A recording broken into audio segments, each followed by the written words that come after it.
ಹರೇ ಶ್ರೀನಿವಾಸ. ಅಧಿಕ ಮಾಸದ 24ನೇ ದಿನದ ಪಾರಾಯಣ ಹಾಗೂ ಯಥಾಮತಿ ಅರ್ಥಾನುವಾದವನ್ನು ಈಗ ನೋಡೋಣ. ಶ್ರೀ ಗುರುಭ್ಯೋ ನಮಃ. ಹರಿಕಥಾಮೃತ ಸಾರ ಗುರುಗಳ ಕರುಣದಿಂದ ಪನಿತು ಪೇಳುವೆ ಪರಮ ಭಗವದ್ಭಕ್ತರಿದನಾದರದಿ ಕೇಳುವುದು. ಪರಮ ವಿಷ್ಣು ಸ್ವತಂತ್ರ ಮಾಯಾ ತರುಣಿ ವಕ್ಷಸ್ಥಳ ನಿವಾಸನೆ ಸರಸಿಜೋದ್ಭವ ಪ್ರಾಣರಿರ್ವರು ಸಚಿವರೆನಿಸುವರು.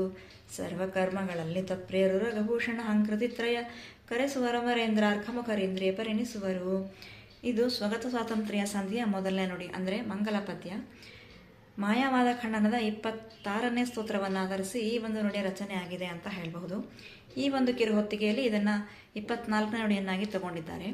ಇಲ್ಲಿ ಪರಮ ವಿಷ್ಣು ಸ್ವತಂತ್ರ ಅಂತಿದ್ದಾರೆ ದಾಸರರು. ಅಂದರೆ ಈ ಜಗತ್ತೇ, ಈ ವಿಶ್ವವೇ ಒಂದು ರಾಜ್ಯ ಅಂತ ಆದರೆ ಆ ರಾಜ್ಯಾಡಳಿತದಲ್ಲಿ ಪರಮನಾದ, ಎಲ್ಲರಿಗಿಂತಲೂ ಪರಮನಾದ, ಎಲ್ಲರಿಗಿಂತಲೂ ಶ್ರೇಷ್ಠನಾದ ಸ್ವತಂತ್ರ ಕರ್ತೃವಾದ ವಿಷ್ಣುವೇ ಸಾಕ್ಷಾತ್ ಶ್ರೀಹರಿಯೇ ರಾಜ ಅಂತ ಅಂದ್ಕೊಂಡ್ರೆ, ಮಾಯಾ ತರುಣಿ ವಕ್ಷಸ್ಥಳ ನಿವಾಸಿನಿ ಅಂತಿದ್ದಾರೆ. ಮಾಯಾ ನಾಮಕ್ಕಳಾದ ಸಾಕ್ಷಾತ್ ಲಕ್ಷ್ಮೀದೇವಿ ಶ್ರೀಹರಿಯ ವಕ್ಷಸ್ಥಳ ನಿವಾಸಿನಿಯಾಗಿದ್ದು ಆಕೆಯೇ ರಾಣಿ ಎನಿಸ್ಕೊಳ್ತಾಳೆ.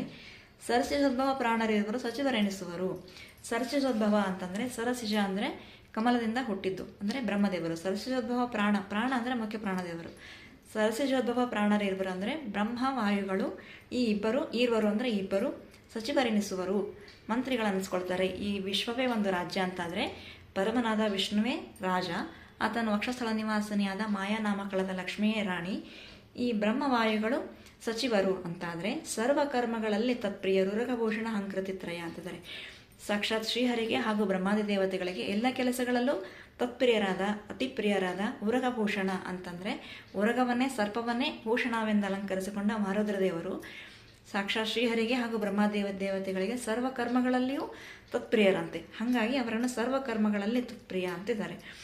ಸರ್ವಕರ್ಮಗಳಲ್ಲಿ ತತ್ಪ್ರಿಯ ಉರಗಭೂಷಣ ಹಂಕೃತಿತ್ರಯ, ಎಲ್ಲ ಕೆಲಸಗಳಲ್ಲೂ ಶ್ರೀಹರಿಗೆ ಬ್ರಹ್ಮಾದಿ ದೇವತೆಗಳಿಗೆ ಪ್ರೀತರಾದ ಮಾರುದ್ರ ದೇವರು ಹಾಗೂ ಅಹಂಕೃತಿತ್ರಯ. ಇಲ್ಲಿ ಉರಗಭೂಷಣದಲ್ಲಿನ ತಗೊಂಡು ಅಹಂಕೃತಿತ್ರಯ ಅಂತ ಓದ್ಕೋಬೇಕು. ಅಹಂಕೃತಿತ್ರಯ ಅಂದರೆ ವೈಕಾರಿಕ ತಜಸ ತಾಮಸಗಳಿಗೆ ದಾಸರರು ಇಲ್ಲಿ ಅಹಂಕೃತಿತ್ರಯ ಅಂತ ಸಂಬೋಧನೆ ಮಾಡಿದ್ದಾರೆ.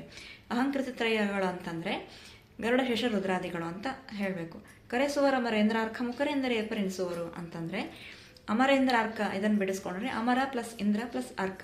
ಅಮರ ಅಂದರೆ ದೇವತೆಗಳು, ಅಮರೇಂದ್ರ ಅಂದ್ರೆ ದೇವತೆಗಳಿಗಿಂತಲೂ ಶ್ರೇಷ್ಠನಾದ ದೇವೇಂದ್ರ, ಅರ್ಕ ಅಂದರೆ ಸೂರ್ಯ ಭಗವಾನ, ಸೂರ್ಯದೇವ. ಇವರು ಮುಖರೇಂದ್ರಿಯ ಪರಿಣಿಸುವರು ಅಂದರೆ ಸೂರ್ಯರೇ ಮೊದಲಾದ ದೇವತೆಗಳು ಇಂದ್ರಿಯ ಪರಿಣಿಸುವರು ಅಂತಿದ್ದಾರೆ. ಅಂದರೆ ಈ ಜಗತ್ತೇ, ವಿಶ್ವವೇ ಒಂದು ರಾಜ್ಯವಂತಾದರೆ ಆ ರಾಜ್ಯಾಡಳಿತದಲ್ಲಿ ಪರಮನಾದ ವಿಷ್ಣುವೇ ಸ್ವತಂತ್ರ, ಆತನೇ ಅರಸ. ಮಾಯಾನಾಮಕ್ಕಳಾದ ಲಕ್ಷ್ಮೀದೇವಿಯೇ ಆತನ ವಕ್ಷಸ್ಥಳ ನಿವಾಸನೆಯಾಗಿದ್ದು ರಾಣಿ ಅನ್ನಿಸ್ಕೊಂಡ್ರೆ, ಬ್ರಹ್ಮವಾಯುಗಳು ಸಚಿವರು, ಮಂತ್ರಿಗಳಂತ ಅನ್ನಿಸ್ಕೊಳ್ತಾರೆ. ಹಾಗೂ ಗರುಡಶೇಷ ರುದ್ರಾದಿಗಳು ಅಲ್ಲದೆ ಈ ದೇವೇಂದ್ರ ಹಾಗೂ ಸೂರ್ಯರು ಇಂದ್ರಿಯ ಪರ ಅಂತ ಅನ್ನಿಸ್ಕೊಳ್ತಾರೆ ಅನ್ನೋ ಒಂದು ಸುಂದರವಾದ ಪರಿಕಲ್ಪನೆಯನ್ನು ದಾಸರರು ಈ ಒಂದು ನುಡಿಯ ಮುಖಾಂತರ ನಮಗೆ ಕಲ್ಪಿಸಿಕೊಡೋದ್ರ ಮೂಲಕ ಈ ರೀತಿಯಾದ ಅನುಸಂಧಾನವನ್ನು ನಾವು ಪ್ರತಿನಿತ್ಯದಲ್ಲಿ ಮಾಡಬೇಕು ಅಂತ ಒಂದು ಸುಂದರವಾದ ಸಂದೇಶವನ್ನು ಈ ನುಡಿಯ ಮುಖಾಂತರ ನಮಗೆ ನೀಡಿಸಿದ್ದಾರೆ ಅಂತ ಹೇಳ್ತಾ ಈ ದಿನದ ಯಥಾಮತಿಯ ಭಾವಾನುವಾದವನ್ನು ಮುಗಿಸ್ತಾ ಇದ್ದೀನಿ. ಶ್ರೀಕೃಷ್ಣಾರ್ಪಣಮಸ್ತು.